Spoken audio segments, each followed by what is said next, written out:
One of my favorite people to have on to talk about relationships, Nisa Muhammad, founder of Wedded Bliss Foundation. Your phone should be ringing off the hook every single day. It does. Seriously, because we got some real problems out here. I want to talk to you about divorce and the emotional. And let's talk about the emotional cost of divorce. How do people start loving each other, having love oozing out of their eyes, and ending up at the point they want to kill each other almost? You know, what happens is that people stop being able to handle the conflict that happens with their relationships. What separates people who get a divorce from people who stay together is not their problems.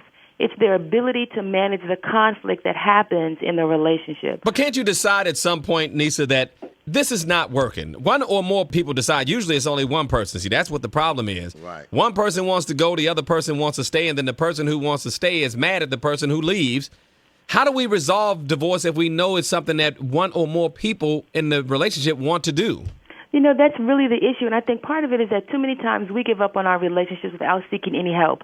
Let the car break down, it's definitely going to the shop. Let a window break in our house, we're getting it fixed. But when our relationships tend to break down, we tend not to get the help that is needed to fix it, to repair it, to make it what it was before, and that's part of the problem. Let me ask you this, Nita, about African Americans. I got to say this about my people. I know you all are listening. Are we less likely to go to counseling, and if so, why? You know, totally less likely, because we tend to think of counseling or perhaps going to a marriage education class or a class for relationships as something's wrong with me. And sometimes it is something wrong with you, but it's just the stigma of, oh, I'm okay, everything is fine, when really we go and get help for everything else in our lives. Like I mentioned, the car.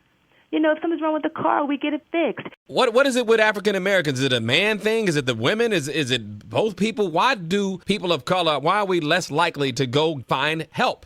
I think it's the stigma. There's a stigma attached with getting help. There's a stigma that says, I couldn't make this work on my own, so now I need somebody else's help for me to do this. There's a stigma attached to it. Can I tell you what else? And George, you tell me if you think I'm right about this. We think the counselor's going to take the side of the woman.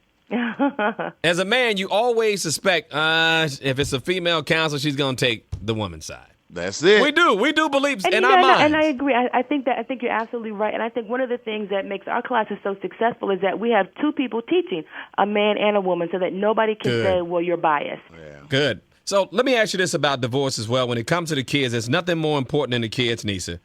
Why do the kids have to suffer? How can you have two people or one of the people who are so mad about being divorced that they are blinded by their anger and not realizing they're destroying a child? I think that's really part of it, that children become collateral damage and they become weapons of mass destruction, that children become the pawns in the divorce, and it's for very selfish reasons.